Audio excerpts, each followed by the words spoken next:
So what do you think about the turnout today? So it's early in the day, but as we had said in our message to our supporters, you know, we did everything to plan a fantastic campaign. We ran very positive campaign, a campaign based on track record, a campaign based on trust, commitment, one that is based on unity and our country moving forward together.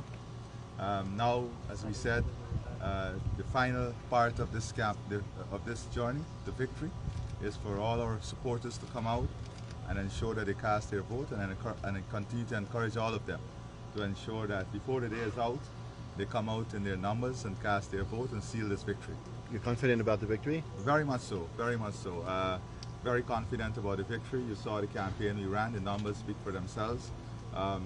But as I said, sealing the victory is important, and that requires all our supporters to come out and ensure that they seal the victory with their vote. You think you can also have a majority in Parliament? There was that incident last evening with the officers assisting in the transfer of those ballots with the boats and coming on the fire from the folks in Venezuela. How concerning is that? What updates can you share this morning? So, you know, first of all, it is concerning.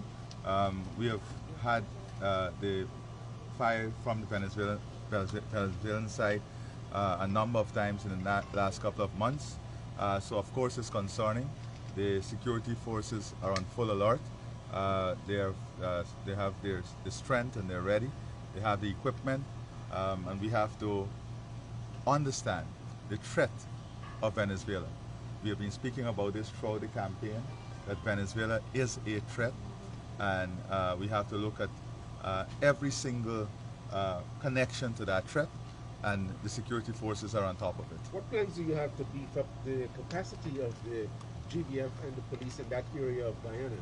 Well, without going into details, I can tell you that the Guyana Defense Force has beefed up its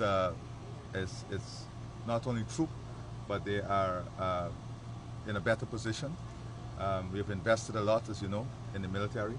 So I'm confident with what they have on our borders and the systems they have in place. And do you support the removal of Mr. Maduro with the assistance of the... But we're not going to get into that today. Today is a beautiful day.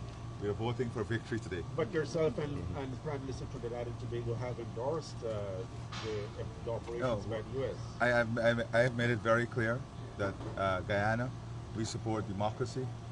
We will support anything to eliminate any threat to our security in terms of not only our sovereignty, we view our sovereignty very seriously, but also we live in a region that all of us must come together to fight transnational crime, to fight illicit drug trade, and we will support every effort to smash the illicit drug trade and transnational crime. We have to be part of every effort to tackle transnational crime.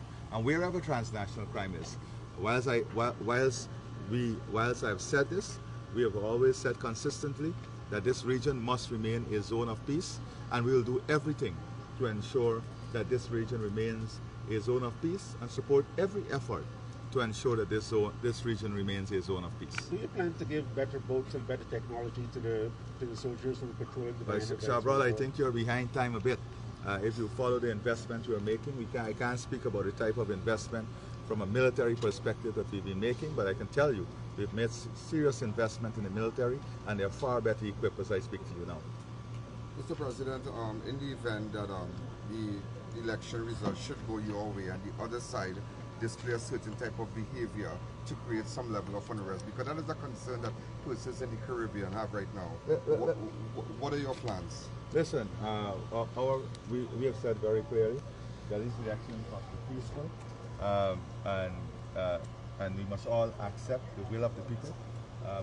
This is part of democracy, accepting the will of the people.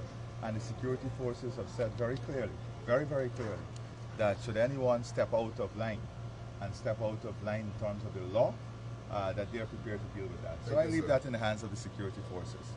Mr. President, a picture of your index finger